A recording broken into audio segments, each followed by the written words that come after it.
Hello, good morning once again, all of you. It's me, Bhupen Pratap Singh, your SST teacher, and this is class 6th, Unit 2, course chapter number 9, Life in Towns and Villages. So without wasting time, come and chapter, all of you. देखिए क्या कह रहा है chapter. The Indus valley civilization is known as the first major civilization to exist in the Indian सब continent.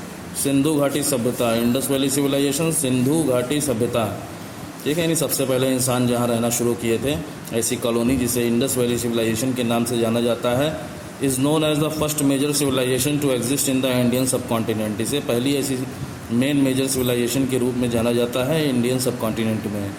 The beginning of agriculture in the later Vedic period and the discovery of iron led the foundation of a new economic structure that was identified as the second urbanisation in the history of India.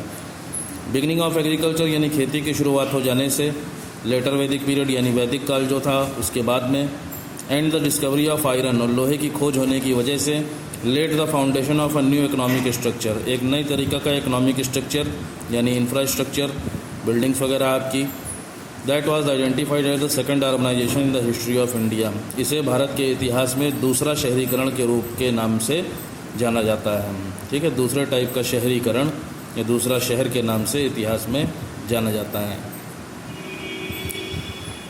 Agriculture along with the discovery of iron paved way for the development of towns, खेती के बढ़ने की वजह से और लोहे की खोज हो जाने की वजह से कस्बे और शहरों का विकास होना शुरू हो गया। That emerge in different parts of the country, और ये कस्बे और शहर देश के अलग अलग हिस्सों में आने लगे एज अर्बन सेंटर्स, शहरी केंद्रों के रूप में, शहरों के रूप में। Some of the major urban centres, कुछ मेन जो शहर थे जो कि इस पीरियड में बने थे, उनके नाम हैं पाटलिपुत्र, राजगृह, वैशाली, चंपा, बनारस, मथुरा, कौशाम्बी, श्रावस्ती और Kapilvastu.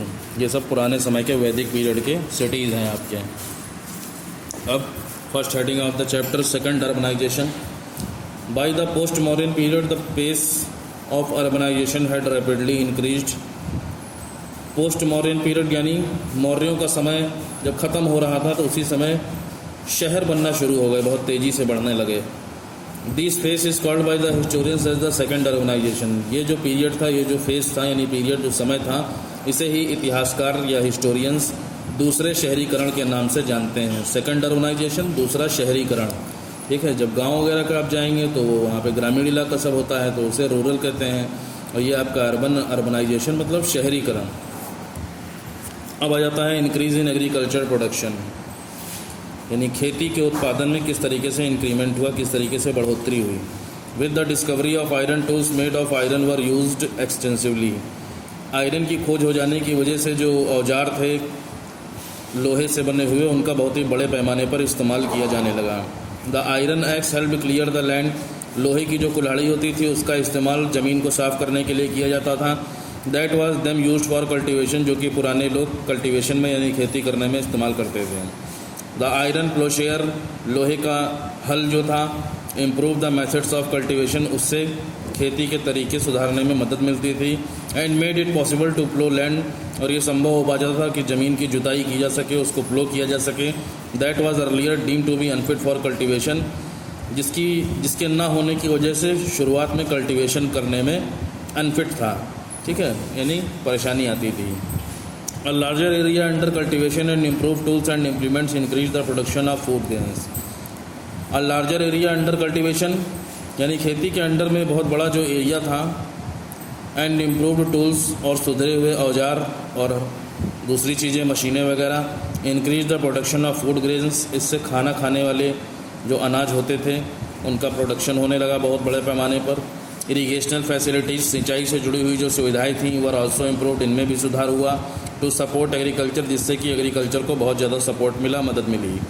Many wells, canals and tanks were constructed during this period. इस पीरियड में यानी सेकंड अर्बनाइजेशन के समय बहुत सारे कुएँ, नहरें और टैंकों को बनवाया जाता था। These developments led to an increase in the production of crops. इन सब चीज़ों का डेवलपमेंट होने की वजह से जो क्रॉप्स का प्रोडक्शन था वो बढ़ने लगा। Since this period also witnessed the rise in art and craft. इसी पीरियड के समय बहुत सारी कलाओं का और चित्रकारी का राइज हुआ। 2 types of guilds were establish, जिसमें 2 तरीके के ग्रुप बनाए गए, मर्चेंट गिल्ड्स और क्राफ्ट गिल्ड्स, यानी व्यापारियों का एक ग्रुप बनाया गया। गिल्ड्स का मतलब होता है ग्रुप ऑफ पीपुल, ठीक है। तो व्यापारियों का एक ग्रुप बनाया गया और कलाकारों का ग्रुप बनाया गया। The merchant guilds included merchants and traders. Merchant लोगों का जो ग्रुप होता था उसमें व्यापारी लोग और मर्चेंट लोग होते थे। मर्चेंट लोग यानी जो विदेशों से आते हैं, और ट्रेडर्स हमारे यहाँ के ही लोग जो एक ही देश में बैठ घूम करके व्यापार करते हैं, उनको ट्रेडर्स कहते हैं, और जो विदेशी होते हैं उनको मर्चेंट कहा जाता है। While the crafts guilds included weavers, और जो कलाकार लोगों का ग्रुप था उसमें शामिल थे वीवर्स यानी कपड़ों की जो बुनाई करते थे। गोल्ड स्मिथ आपका सोनार हो गया, कारपेंटर बढ़ई हो गया, लेदर वर्कर्स चमड़े का काम करने वाले लोग, and people who had similar occupations, और लोग जिनके इसी तरीके के व्यवसाय थे वो सब ट्रेड गिल्ड्स में आ गए। बिसाइड्स रेगुलराइजिंग ट्रेड, व्यापार में नियमितता या उसको रेगुलर चलने की वजह से होने के बावजूद भी guilds also supported the members by organising trading activities. जो ये ग्रुप होते थे ये उन सदस्यों को, उन मेंबर्स को भी सपोर्ट करते थे जो कि व्यापार से जुड़े हुए कामों को करते थे। प्रोवाइडिंग ट्रेनिंग्स, उनको सिखाया जाता था व्यापार करना, एंड प्रोक्योरिंग रॉ मटेरियल्स, और कच्चे माल को भी उनको उपलब्ध कराया जाता था, उनको दिया जाता था। रॉ मटेरियल्स यानी कच्चा माल, कच्चे माल से आपका मतलब है कि धागा दे दिया और उससे वीवर्स जो हैं वो बुनाई कर रहे हैं, ठीक है। सोना दे दिया, उससे गोल्ड स्मिथ जेवरात बना रहे हैं, ठीक है। लकड़ी दे दिया, कारपेंटर्स बड़े फर्नीचर बनाना शुरू कर दिए। चमड़ा दे दिया, लेदर वर्कर यानी चमड़े का काम करने वाले उससे जूते वगैरह बनाने लगे। तो इस तरीके से जो मटेरियल उन लोगों को दिया जाता था बनाने के लिए उसे रॉ मटेरियल के नाम से जाना जाता था। The trade guilds also functioned as banks where a member could deposit their money and avail loans if they required. व्यापारियों का जो ग्रुप होता था ये बैंक की तरह भी काम करता था, जिसमें जो दूसरे मेंबर्स होते थे वो अपना पैसा जमा करा सकते थे, और जब भी उनको कर्जे की ज़रूरत होती थी तो उस बैंक से ले लिया करते थे। These trade guilds also give generous donations, ये व्यापारियों का जो ग्रुप होता था ये बहुत ही दयालुता भरे डोनेशन भी देता था, यानी रुपया पैसा भी दान में देता था मंदिरों को और मठ या विहार को। मोनेस्ट्रीज बोलते हैं विहार, जहाँ पर साधु संत महात्मा रहते हैं उन्हें मोनेस्ट्रीज कहा जाता है। This is evident from the many inscriptions यानी चित्र, जो शिल्प कला होती है, यानी पत्थरों पर लिखना है, दीवारों पर जो लिखा गया है पुराने समय का, उससे इस बात का सबूत मिलता है। इस बात के सबूत जो हैं वो बहुत सारे स्तूप और संघाज, ठीक है, ये पिलर्स टाइप की चीज़ें होती हैं, खंभे होते हैं बड़े बड़े जिस पर पुराने समय के राजा महाराजा अपने वहाँ की एक्टिविटीज़ को लिखवा गए हैं। तो ऐसे स्तूपों में और संघाज में की जो इंस्क्रिप्शन है उस पर जो लिखावट है उससे इस बात के सबूत मिलते हैं कि मंदिरों को और मठ या विहारों को व्यापारियों का जो ग्रुप होता था उन्हें डोनेशन देता था, दान देता था। Various crafts and guilds have been mentioned in early Buddhist literature, बहुत सारी कलाकारी का और बहुत सारे ऐसे ग्रुप्स का बुद्धिस्ट के यानी बुद्ध धर्म का जो लिटरेचर है, उनका जो साहित्य है, उनका जो लिटरेचर है उसमें ऐसा देखने को मिलता है। Which speaks of specialised groups living together in towns and villages, जो कि ये बताता है, यानी बुद्ध धर्म का जो लिटरेचर है, बुद्धिस्ट लिटरेचर है, वो हमें ये बताता है कि किस तरीके से बहुत ही स्पेशल जो ग्रुप थे वो साथ साथ शहरों में और गाँव में रहा करते थे। A village in Kashi has been mentioned in the Jatakas stating that a group of carpenters live together. Kashi में एक गांव है mentioned in the जातकाज,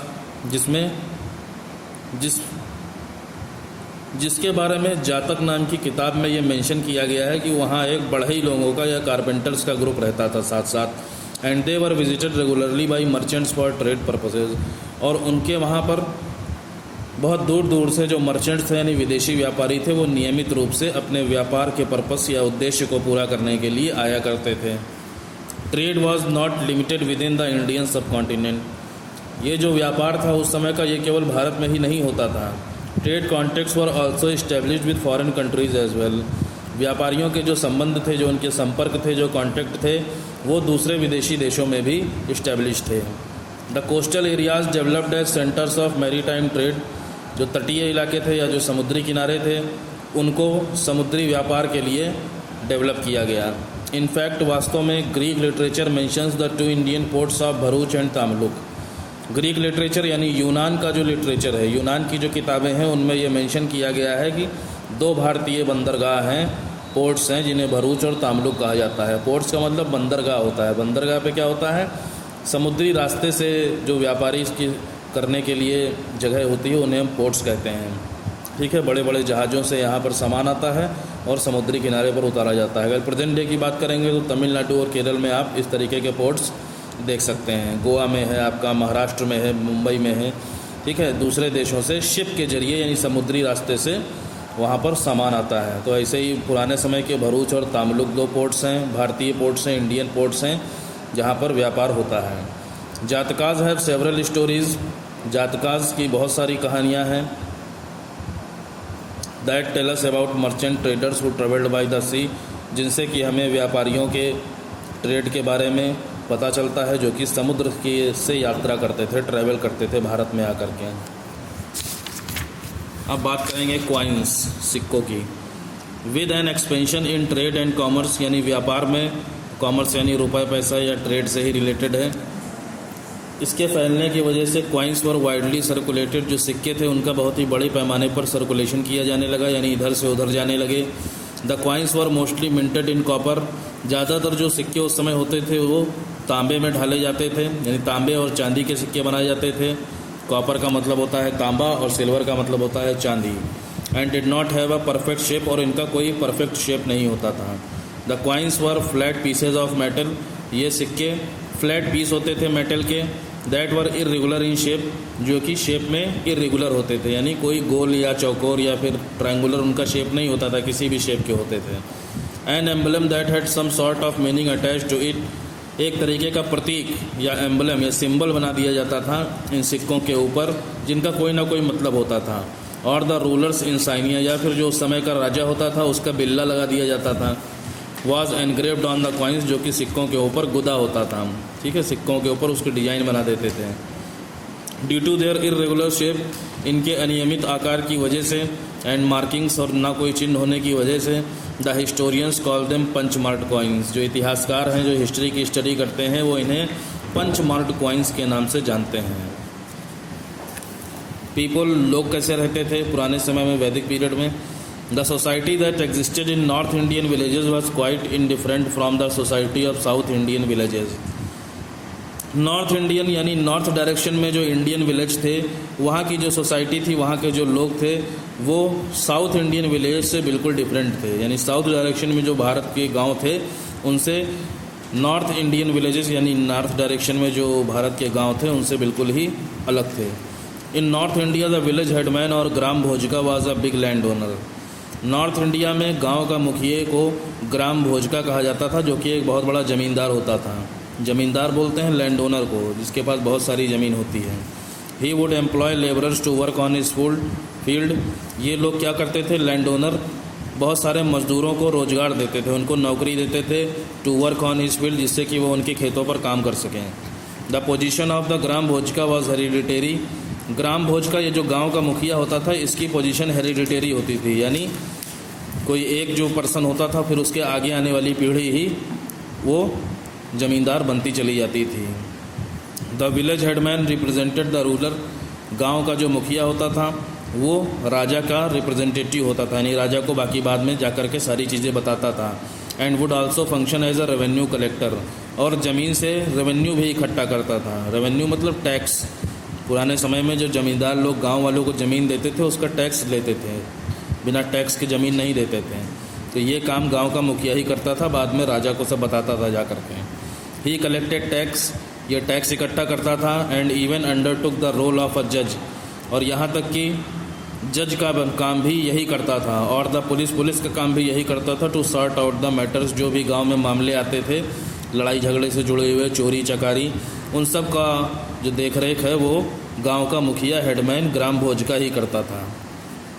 small land owners, जो छोटे जमींदार थे जिनके पास कम ज़मीन थी, वर नोन एज गृहपतीज, उनको गृहपतीज के नाम से जाना जाता था।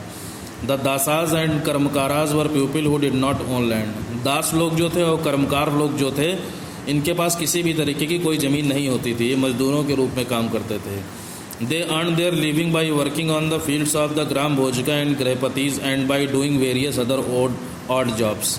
दे अर्न देयर लिविंग, ये जो दास और कर्मकाराज होते थे ये अपना जीवन कैसे चलाते थे, by working on the fields of grama bhojaka. Grama bhojaka यानी हेडमैन जो होता था, और जो गृहपति जिनके पास कम ज़मीनें होती थी, ज़मींदार और गृहपति इन दोनों के खेतों में काम करके अपना जीवन चलाते थे। And by doing various other odd jobs, और दूसरी बहुत से नीचे काम करते थे, गंदे काम करते थे, यानी साफ़ सफाई के काम करते थे अपने लाइफ को चलाने के लिए। इन साउथ इंडिया, अगर दक्षिण भारत की बात करेंगे या साउथ इंडिया की बात करेंगे, the society in the villages was divided into वेलालार्स।